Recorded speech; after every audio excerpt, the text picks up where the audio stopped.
राधे राधे दोस्तों। आज मैं आपको शीतला माता की एक प्राचीन कहानी सुनाने जा रही हूँ। एक बार भंडारी नामक एक गांव था। उस गांव में एक वैश्य दंपति अपने दो बेटा बहुओं के साथ रहते थे। उनकी दोनों बहुएं सगी बहनें थीं। कई वर्षों के बाद दोनों बहुओं को एक एक बेटा हुआ और वैश्य दंपति पुराने रीति रिवाजों को मानते आ रहे थे, लेकिन बहुएं ज़्यादा नहीं मानती थी और उनकी सास सभी रीति रिवाज, सभी व्रत और त्यौहार बहुत ही मन से मानती थी। तब एक बार की बात है, उसके पोता हुआ जब होली के बाद में पहली शीतला सप्तमी आई, तो शीतला सप्तमी के दिन सास ने अपनी दोनों बहुओं से शीतला माता के भोग के लिए सामान बनवाया। हलवा, पूरी, कैरी, मीठी लौंजी और राबड़ी, मीठे चावल, नमकीन, शक्करपारे बनवा लिए। दूसरे दिन शीतलाष्टमी के दिन सासू माँ ने अपने दोनों बेटे बहुओं और पोतों के साथ शीतला माता की पूजा करी, भोग लगाया। बहू और पति व बेटों से कहा कि आज तुम सबको ठंडा ही खाना है। तब सबने ठंडा भोजन खाया, लेकिन दोनों सगी बहनों ने आपस में बात कर ली कि हमारा बच्चा तो अभी 7-8 महीने का ही है, अगर हम ठंडा भोजन खाएंगे तो बच्चे का पेट दुखेगा।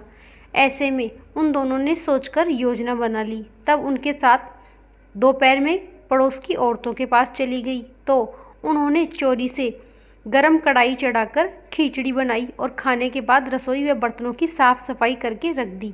वे दोनों बहनें अपने बच्चों को साथ लेकर दोपहर में सो गई। शाम को जब दोनों बहुएं सोकर उठी तो वापस घर के काम में लग गई, लेकिन बच्चे नहीं उठे। तब सास ने अपनी दोनों बहू से कहा कि अरे बहू, दोनों बच्चों की आवाज़ नहीं आई, बच्चों को उठाओ। जब दोनों बहुएं अपने अपने कमरों में बच्चों को जगाने गई तो दोनों बच्चे मरे हुए मिले। तब वह दोनों ज़ोर ज़ोर से रोने लगी। तब सास ने बहू का रोना सुना तो उनके पास गई और पूरी सच्चाई मालूम करी। जब सास को सच्चाई का पता चला तो सास ने कहा कि अरे बच्चे स्वस्थ और निरोगी रहें, इसलिए तो शीतला माता की पूजा ठंडे भोजन और भोग लगाकर करते हैं। माता शीतला के आशीर्वाद से बाशुड़ों का भोग खाने से परिवार के सभी सदस्य निरोगी और स्वस्थ रहते हैं। यहाँ तक कि छोटे और नवजात बच्चों की माँ भी अगर ठंडा भोजन खाए तो ऐसे में बच्चे का पेट दुखता नहीं है, ना ही माँ का। भोग को खाने से किसी को कोई परेशानी नहीं होती। सास ने गुस्से में आकर दोनों बहुओं को खूब डांटा और कहा कि अब तुम दोनों मेरे घर से निकल जाओ। तुम दोनों ने माँ शीतला का अपमान किया है, इसी से उनका माता का कोप हुआ है। अब तुम दोनों जाओ, बच्चों को माता शीतला से जीवित करके लाओ। और दोनों बहुएं गई। तब वे दोनों बहुएं घर से मृत बच्चों को लेकर माँ शीतला की खोज में निकल पड़ी और चलते चलते गांव से बाहर जंगल में पहुंच गई। तब आगे जाकर बड़ के पेड़ के नीचे दो वृद्ध महिलाएं बाल बिखेर कर बैठी थी और दोनों अपना सर खुजा रही थी। असल में वे दोनों ओदरी और बोदरी शीतला माता थी। तब दोनों बहुओं को देखकर वे दोनों वृद्ध महिलाएं बोली, तुम कहाँ जा रही हो? दोनों बहुएं बोली कि हम शीतला माता को ढूंढने के लिए जा रहे हैं, हमारी गलती की सज़ा हमारे बच्चों को मिली है। इस प्रकार शीतला माता से मिलकर अपनी गलती की क्षमा मांगेंगे। तब वह दोनों व्रत महिलाएं बोली कि अरे बहू, हम सिर में तो जुएं पड़ गई हैं, क्या तुम हमारे सिर में जुएं निकाल दोगी?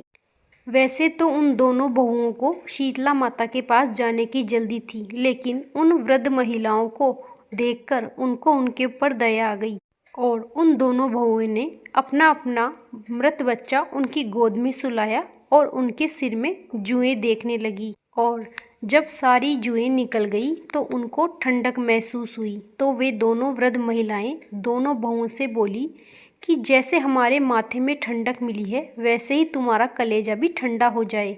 ऐसा कहते ही और ऐसा बोलते ही उन दोनों के मृत बच्चे जीवित हो गए और दोनों सगी बहनें अब सब कुछ समझ गई थी। ये दोनों वृद्ध महिलाएं कोई और नहीं, शीतला माता हैं। और दोनों बहनों ने शीतला माता के चरण पकड़ लिए और शीतला माता ने उन्हें साक्षात दर्शन दिए। ओदरी और बोदरी माता, जैसे आपने दोनों बहुओं को खुश किया, वैसे सबको करना। कहानी कहने वाले गोदरी और बोदरी माता, जैसे आपने दोनों बहुओं का साथ दिया वैसे सबका देना। कहानी कहने वाले को, सुनने वाले को, हुंकारा भरने वाले को। घटती हो तो पूरी हो, पूरी हो तो परवान चढ़े। भूले बिसरे नाम तेरे भंडार भरे। बोलो जय शीतला माता की। राधे राधे।